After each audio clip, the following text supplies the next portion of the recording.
திண்டுக்கல் மணிக்கூண்டு பகுதியில் அதிமுக முன்னாள் முதலமைச்சர் ஜெயலலிதா 78வது பிறந்தநாள் விழா பொதுக்கூட்டம் நடைபெற்றது. முன்னாள் முதல்வர் ஜெயலலிதா அவர்களின் 78வது பிறந்தநாள் விழா பொதுக்கூட்டம் மணிக்கூண்டு பகுதியில் நடைபெற்றது. கூட்டத்தில் முன்னாள் அமைச்சர் திண்டுக்கல் சீனிவாசன் பேசும்போது கூறியதாவது: எம்ஜிஆர் போட்ட பிச்சையில் முதலமைச்சரானவர் கருணாநிதி. அதிமுக வரும் சட்டமன்ற தேர்தலில் வெற்றி பெற்று ஆட்சிக்கு வந்ததும் 10,000 ரூபாய் உதவித்தொகை வழங்கப்படும் என எடப்பாடி பழனிசாமி கூறியுள்ளார். ஆனால் எதிர்க்கட்சியைச் சேர்ந்த சிலர் இதை செய்ய முடியாது என கூறுகின்றனர். 5,000 ரூபாய் திமுக கொடுத்தாலும் எடப்பாடி அறிவித்த பிறகு இரட்டை இலைக்குதான் வாக்கு செலுத்த பொதுமக்கள் தயாராகியுள்ளனர். விஜய் நடத்திய கூட்டத்தில் வட மாநில நபர் உயிரிழந்தார். அவருக்கு 5 லட்சம் மட்டுமே கொடுத்தார்கள்.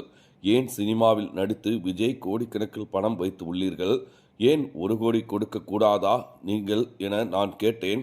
இதுவரை எந்த பதிலும் சொல்லவில்லை.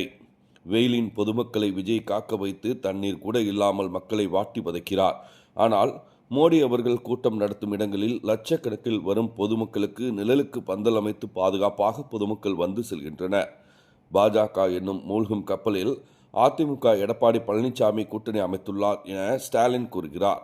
மூழ்கும் கப்பலில் கூட்டணி வைக்கவில்லை, நீருக்குள் மூழ்கி இருக்கும் நீர்மூழ்கி கப்பலின் கூட்டணி வைத்து அதை மேலே கொண்டு வந்து நிறுத்துவது அதிமுக. திமுக ஆட்சிக்கு பொறுப்பேற்ற போது 4 லட்சம் கோடி தமிழ்நாடு கடன் இருந்தது. ஆனால் 5 வருடங்களை திமுக ஆட்சியில் இப்போது 10 லட்சம் கோடி கடனாக இருந்துள்ளது. இந்த 5 வருடத்தில் மட்டும் 6 லட்சம் கோடி கடனை வாங்கி பொதுமக்களுக்கு உதவித்தொகை உள்ளிட்ட திட்டங்களை ஸ்டாலின் வழங்கியுள்ளார் என பேசினார்.